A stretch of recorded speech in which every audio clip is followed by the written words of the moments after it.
Welcome to Waves of Awareness, the podcast that is bringing the voices and personalities of people with disabilities to the community. Listening along to learn more about the daily life of me and my friends, the resources available to us and our families, and how this podcast is chatting job for me and others with disability in this community.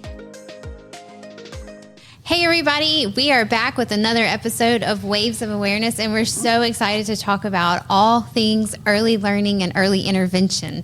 We have a very special guest, one of our original guests, Ms. Gina Wilson. She's our early learning director. Hey Gina. Hi Staci. Thanks for being here today. We also have some fantastic co-hosts with us. We've got Johnny Sunshine. Hi. How are you? I got around to it.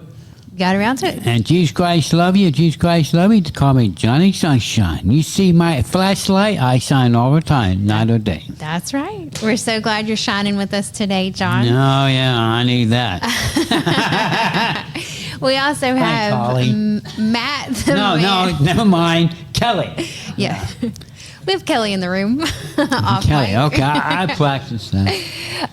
On mic, we also have Matt, the man Moore. How are you, Matt? I always feel great to see you. You feel great? Singing. Good. I'm so glad you're here. Well, we've got a lot of stuff to talk about. Do y'all want to hop in and start talking to Miss Gina first? Yeah. Jesus Christ love you. Gina, they call me Johnny Sunshine. Okay. Jesus Christ love you. They call me Johnny Sunshine. Okay, Miss Gina, you can speak. Oh, thank you. Thank you, Johnny. Permission has been granted. Okay. I was waiting for that. We're just getting spicy today.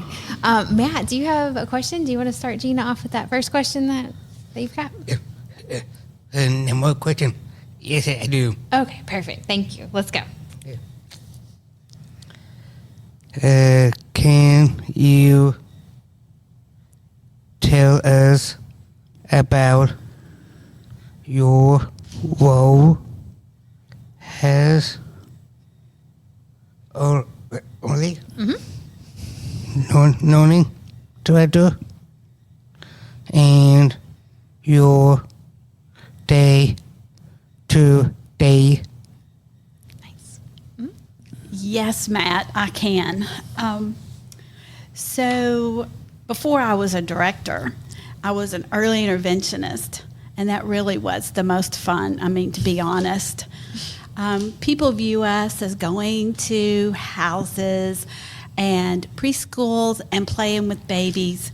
And that's kind of what we do, but it's with purpose. All of the babies we see have a reason for being in our program, such as they may have a disability, or they may have a delay, or maybe we're just keeping an eye on them for some sort of reason. What we like to do, and the coaching model that we use, is we go in and teach the parents how to help their child. And then that way, the parent can help their child all week long until we get back the next week. Mm-hmm. That's pretty cool, huh? Okay, yes.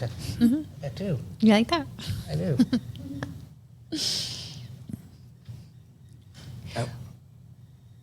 Go ahead. You can ask the next question. Yeah, I will. You want to? Okay. Yeah.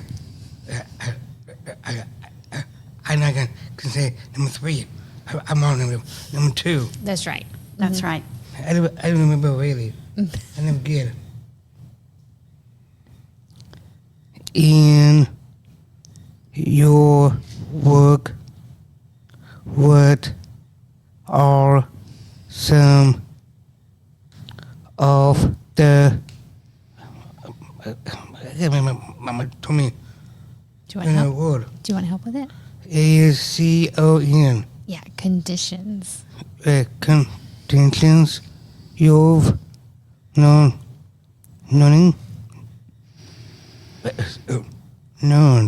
about. Oh, some of the conditions I've learned about? Mm-hmm. Well, Matt, I've been around for a while, and I've seen I've seen a lot of things. And then every time I think, well, I've seen it all, then something new will come through.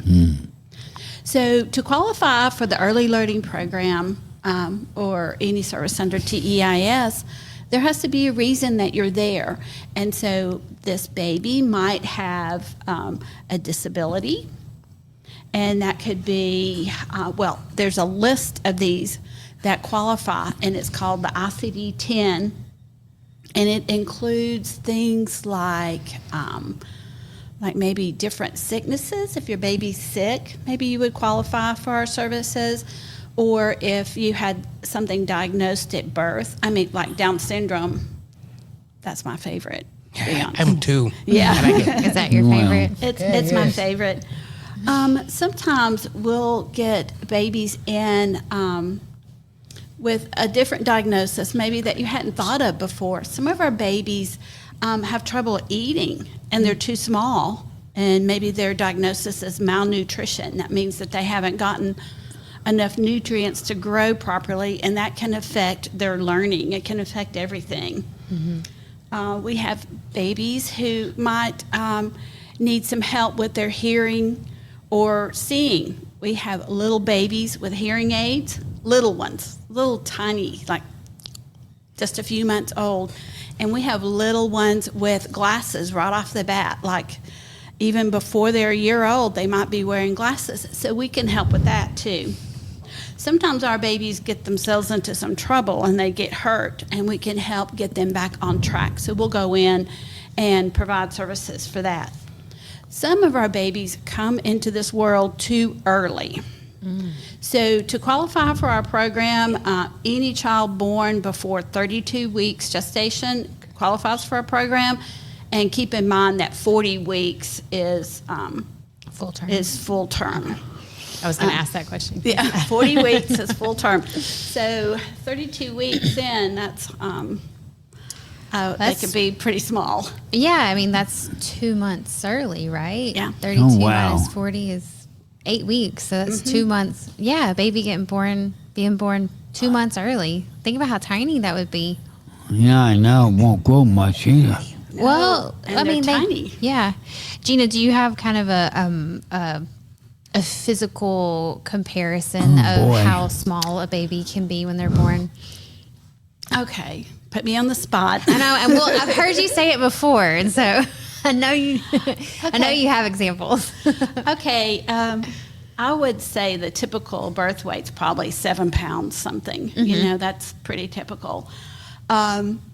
And like in our program, we have had probably a dozen babies born under 1 pound. Wow. So think about that. The next time you're at the store and you pick up a pound of butter, you pick it up without thinking anything. And we've had babies born less than that weight. Wow. For a board meeting one time, I wanted to make a point. I was trying to get their attention, and so I brought in a bottle of water, and I weighed it to make sure that it was the weight of the smallest baby we've ever seen in our program, and that was 13 ounces. And first of all, I passed the bottle around without telling them what it was, and then I let them know, we serve babies who are born that small. Babies do really well born early these days. Our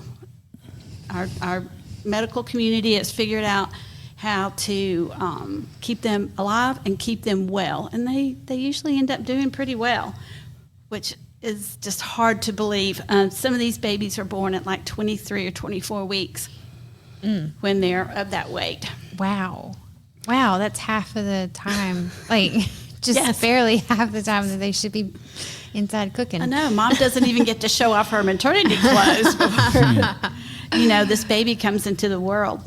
So some of our babies qualify like that. And even though, like I'm thinking, we probably take in 1,500 to 2,000 children a year, and you see a lot of things, and I still have to Google diagnoses. There's things that I don't understand. I want to have a pretty good understanding of what this family is facing before I go in there and try to help them with that. Oh, for sure. And sometimes I will read about the diagnosis and still hardly understand it. Some things are really, really complicated. But we go in and we always have the same goal, and that is to help that family and help that child find their potential, whatever that is.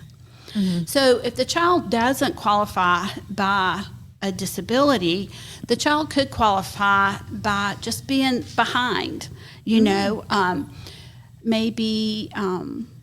Maybe your little one is slower to walk, but that's fine. We'll come in and teach the parents some different strategies to help them learn that skill. But most of our babies have a delay of speech. Almost virtually all of them have a speech goal, and we address speech. And it's that little 2-year-old who isn't talking yet. And so we can come in and try different strategies to give that child the opportunity to make a sound. What would you say is what would be incentive, I guess, for a parent who has the opportunity to take advantage of developmental therapy? Why would a parent want to do developmental therapy? Well, sometimes the parent's frustrated. And maybe they have other children and they've raised this child the same way they've raised the other ones, and it's just not working with that child. Maybe you've had 2 children who talked on their own, and for some reason, baby number 3 is not talking.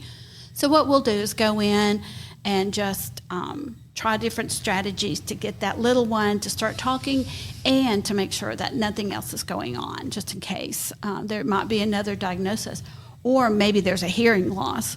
So the first thing that we'll look at for a child with a speech delay is to make sure there's not a hearing loss. Yeah, that makes sense. I did a training just this morning, and I was thinking out loud, it just seems like we have so many more children, little ones, who have a diagnosis of a hearing loss now. But I don't have the stats on that. But I'm going to have the stats on that before I do another training or another podcast. I'm going to find. I'm going to get those. I'm going to get those numbers. What's your name? Gina. Ina. Okay. Gina. You knew that, Okay. Gina. Gina. You got that. Okay, Gina. Okay. You got A lot of people come. They're making more stuff, more schools. There's enough room. They need more schools. There's a place where I live, somewhere down the road where Maddie's dad family lives in a big, huge area. That'd be a good place for that over there. Gina lives near there. They're my neighbors. Okay. She knows exactly what you're talking about. Okay. That'd be a good idea. I think they better think about that. Yeah. Well, John brings up an interesting point. Like we've got so many kids, and we've got the need for more schools or new schools and stuff like that. Have you seen over the years an increase in numbers of children needing early intervention? Yes. And a lot of it is because we know more. Okay, that was going to be my next question. Why? We know more. There's a lot of talk about autism all the time. In my training this morning, I showed my class this bookmark. I mean, people don't use those anymore, but I have a bookmark from probably around the time my son was born in the late 80s, and it says about 1 in 1,000 children will have autism. And then today, that number is 1 in 34. Wow. So why? That's the big question. Yeah. I mean, there's lots of theories. There's lots of What's studies. the difference in 35 years? 1 in 1,000, and 1 in 34. But how much of that is better diagnosing? I can even think back in school, and now that I know so much more about autism, I don't think there were 1 or 2 folks in my class who had autism, but we didn't know what it was back then. Yeah. I mean, I feel like, our language is constantly evolving as well as our understanding. Yes. And so we know so much more now. So, Matt, do you want to ask that number 4? That plays in really well. Yeah. I say blue. Yeah. You good. I did that. Okay. Number 4 is what signs might a parent notice? Notice. What signs might a parent notice? Like sometimes we will get referrals for little ones who aren't like holding their head up on time, and maybe a month or two later, and mom might mention or the caregiver might mention this to the doctor, and he'll refer that family to us. And then sometimes parents become concerned because their child's not walking. Maybe they're 18 months and still not walking. We can help with that. But again, the most common reason is because this child is not talking. And there's just a lot of reasons for a child not to talk. So if you've got a 2-year-old who's not really saying mama, dada, mom might be concerned. And then if a child can't convey what he's thinking, that might turn into some challenging behaviors. Yeah. Sometimes we'll get a referral because the preschool says, we're going to kick your kid out. And so we'll come in and set up strategies. Yes, we see it over and over. We'll set up strategies for the teacher to try in the classroom to support that child, and for the parent to have a consistent strategy at home for that, so that the child is seeing the same thing in the classroom as they're seeing at home. Do you see a lot of positive outcomes with that? Oh, yes. It's the best. It's to go in and have a director frustrated, a preschool director frustrated and saying, we're going to kick him out. We hear it just all the time. And to go in there and maybe 6 months later walk in and you don't even notice which child we're serving. That child is able to participate in the classroom routines, and it's beautiful. Like to this day, I still get chill bumps thinking about some of the success stories. Do you want to share one? Oh, of being in the classroom? Of a success story. Oh, which one? Which one? Well, I don't know. Which one. What do you want the success to be about? A child who does not get kicked out. Okay, so I'll just tell a personal story. When I tell a story, all of my boys' names are Howard because he was someone who used to work at Waves. Gotcha. And all my girls' names are Jane, so that I assure that I will not share any HIPAA information. So I walked into the school, and I had already called the director. Like when we get a referral and we see this child in the school, we always call the director first and say, hey, we got this referral. We're supposed to see him at school. And most of the time they know us already. This director didn't know me, and she started, sharing some information, and she was at her wit's end. My little sweetheart, Howard, was biting his friends. He was pushing his friends, and he was frustrated. Oh, wow. So I went into the classroom. I went in there, and the first thing I saw was my little sweetheart biting a friend. And I'm like, oh. Well, just tell him don't bite my arm too good. No one was happy. The other child was not happy. The teacher was not happy. Oh, boy. Nobody is happy. So it's not a quick process. It's not like we go in and we solve the problem that day. We have to figure out what is going on with this little guy. Why does a toddler bite his friends? I don't know. I don't know. I can't explain it a lot. You got to just teach them not to do that. Talk, no bite. Actually, that is correct. And guess what? This little guy had a delay in expressive communication. He didn't know how to talk. Oh, no. He didn't know how to talk yet. How old is he? He's 2. 2? So if another friend came up to him and took his toy away, a 2-year-old should say, no, that's mine.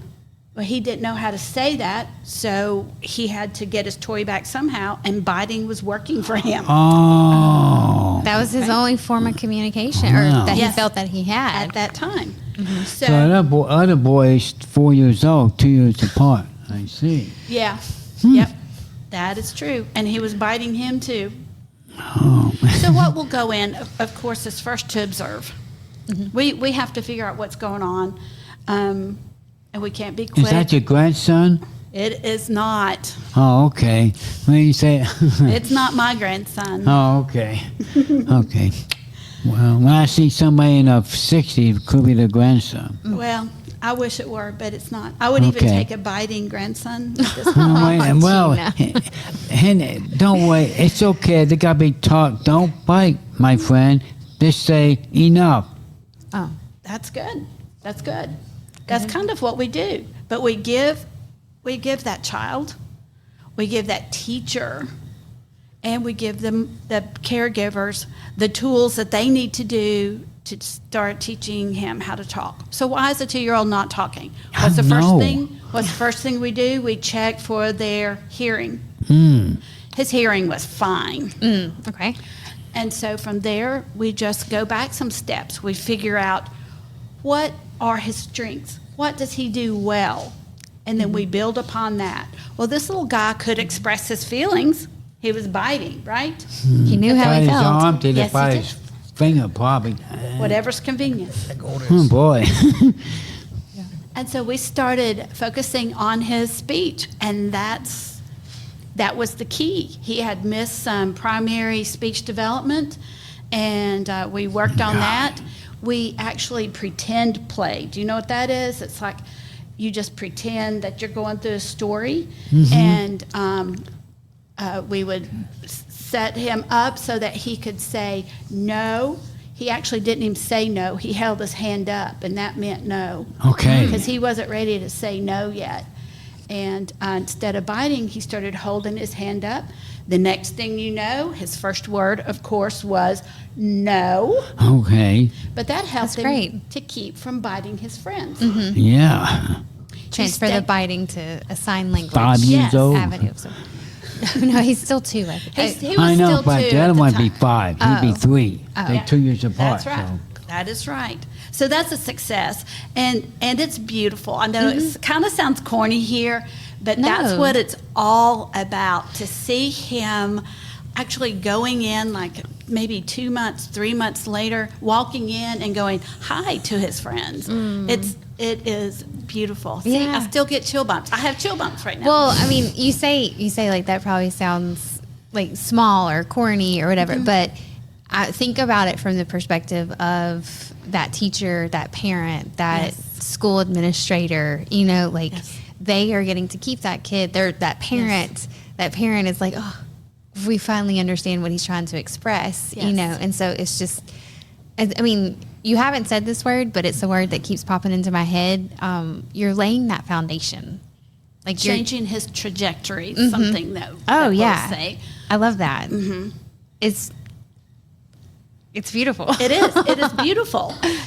Whenever this child turned 3, this was before extended services. TEIS used to just go to age 3. He did not qualify for any services. He was fine. He had caught up and didn't need any more help, and that's beautiful. Yeah, that's the ultimate goal. That is the ultimate goal. And no one else got bitten. Well, maybe a few, Yeah. at that first, but fewer children got bitten. But almost every preschool, deals with that. In fact, today in that training, I knew someone would ask about, what about the biter? And so we talked about all the different reasons a child might bite. Well, okay, so I know that, and I recognize that every child will move at a different pace. What would you say was like the typical timeline to get Howard from biting all of his friends to being able to say no with his hand to being able to like say no with his mouth, like with a word, not teeth? It could be nothing happens overnight. Yeah. Oh, yeah. And sometimes that's the expectation. Yeah, And I'm just wondering, like, realistically, if a parent is out there struggling, what kind of timeline should they get in their mind so that they're not disappointed? They can keep the hope alive and know that their child will come out on the other end. Well, there might be that time where he does use the sign for no and bites his friend. But we're still looking at 3 or 4 months. Okay. We have to keep reinforcing using his hands instead of his teeth. Yeah. No, I love that. I think that's a great success story. So it's not overnight. Sometimes it's yeah. pretty quick. Oh no, it takes long. It does. But in the meantime, the teacher also knows what to do to prevent that situation from coming up. Yes. The Which is parents so know helpful. how to encourage him saying no and using his hand for no at home. So it takes a team. It's not just us. We need lots of folks to help us with this. How about potty train? You got potty train too. Oh, you got a potty train. That's always That's a hard. joy. It is hard. I feel like parents that have multiple children still dread the potty training phase just because it's a lot of work. It's hard. We do a lot of potty training too. That's good. Oh, Yeah, boy. that's good. That is good.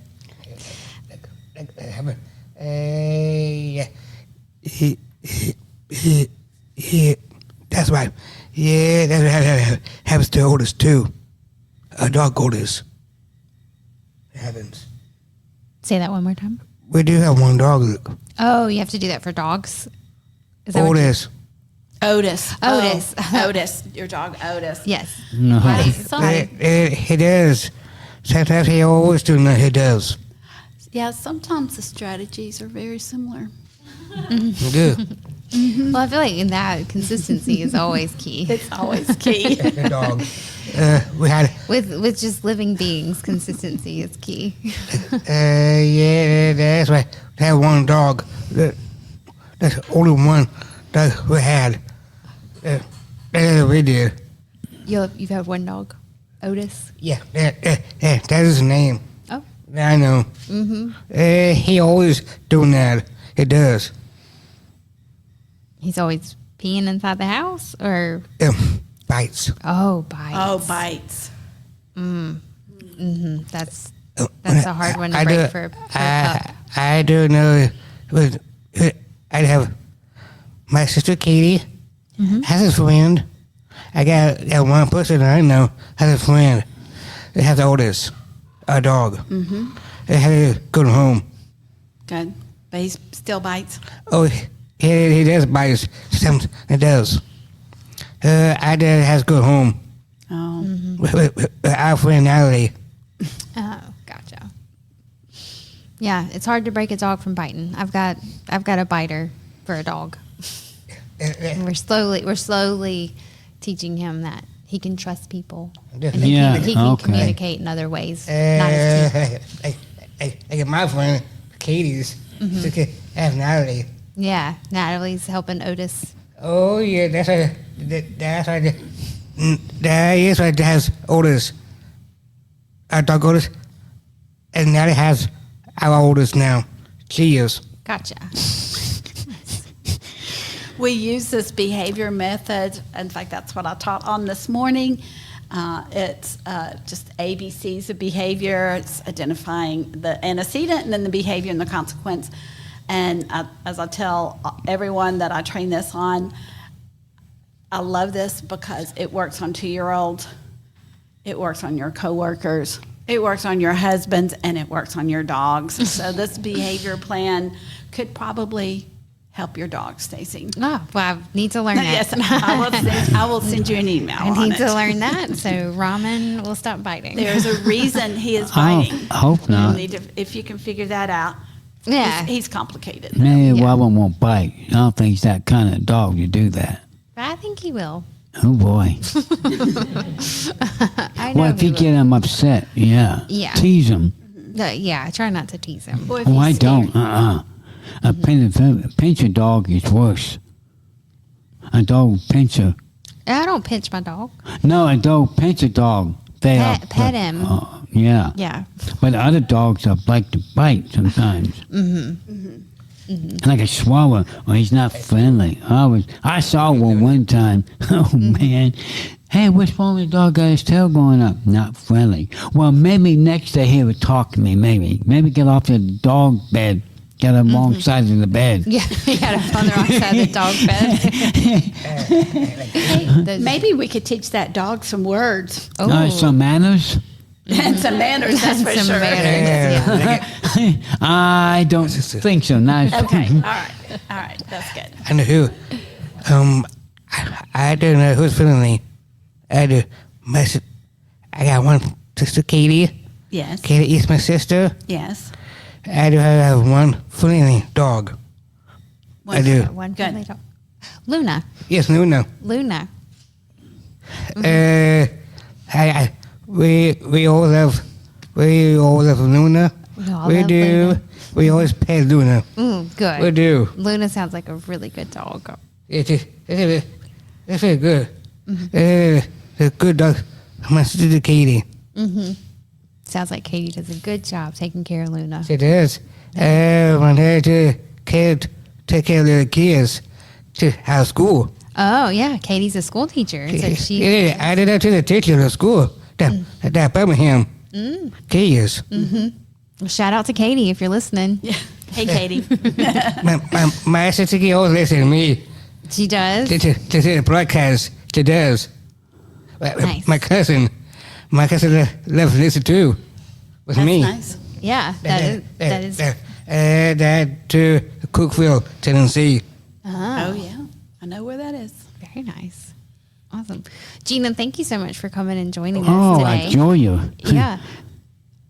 Oh, Do you have another question for Gina? oh yeah. Yep. Oh yeah, that's right. I've got to do 5. Number 5 yet. Yeah, let's do it. Okay.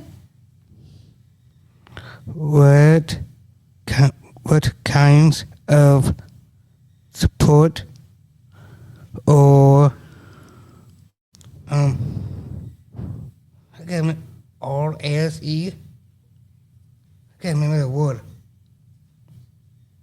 Resources.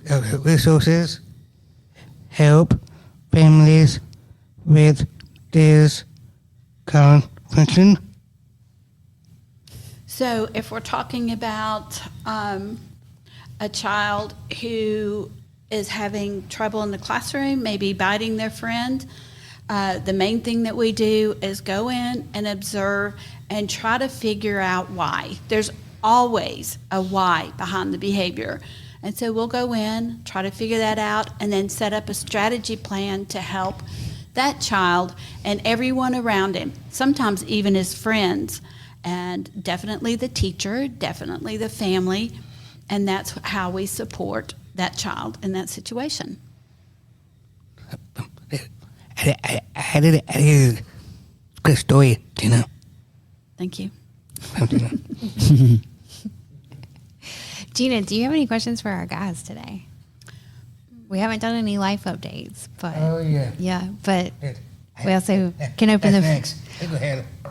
Well, let's see if Gina has questions for you. Oh yeah. I want to know about tubing down that creek. Ooh. Matt, I saw pictures of Matt and his family tubing down a creek, and I was wishing I was there. You do? Yeah. What are you doing with a creek? Yeah, Matt. He was floating down it, it sounds like. I got 2 cousins. Oh, I do. okay. I thought you was fishing. Like my cousin Logan Yeah. Dogson. That's why he likes fish too. He likes to fish too. Yeah, Logan does. But y'all were floating, tubing. Oh, so we did with George. I did. His name was George. He's my cousin of mine. Nice. I do have. I always work with him. I work with my cousin. That's nice. That's good. How about a life update from Johnny Sunshine? What have you been up to? Well, I'm praising the Lord, give the God's my faith, and had some fun at the Burger King, a little breakfast. And we'll have some little fun on Beth's birthday on Saturday, maybe 12:30, something like that. Stay till 1:45, so I get back to see Mark 1:30. That's great. Grandma, she's 67, will be. You're not supposed to say it, tell a lady's age. Well, Beth don't mind. Okay. No, she don't. No, she knows me. I won't say nobody else like that. No. Okay. So we're gonna be pretty cool. Nice. like that. I went to the fair, and I did pretty good over there. Had 2 wides, and one would train, swing. I'm sorry. You had 2 what? 2 wives? No, I mean 2 wide to the train, and yeah. Right.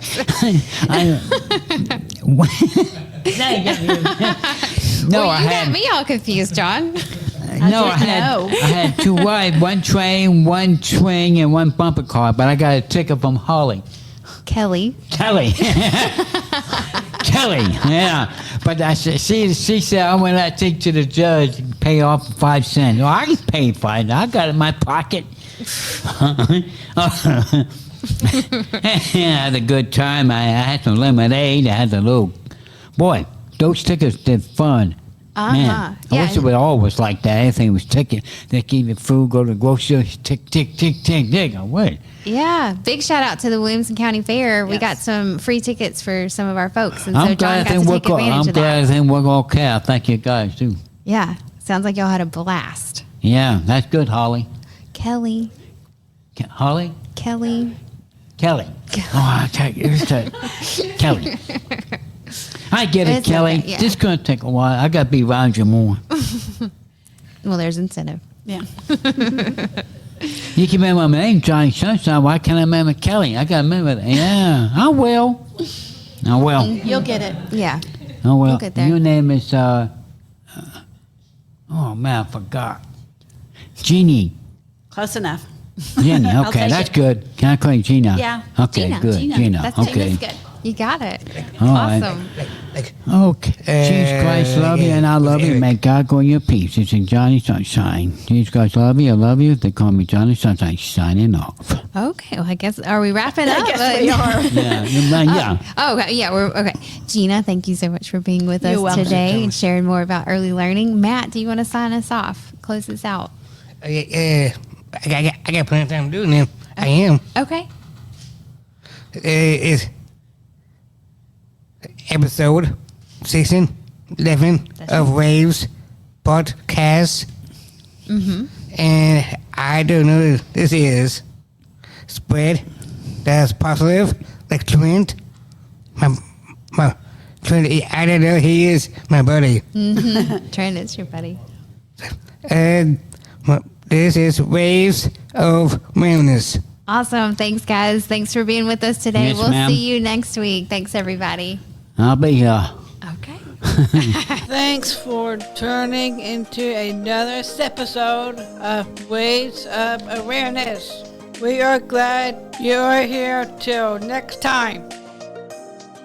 Waves of Awareness is a Waves Inc. podcast and made possible thanks to Spread the Positive, the Community Foundation of Middle Tennessee, and Tennessee's Department of Intellectual and Developmental Disabilities.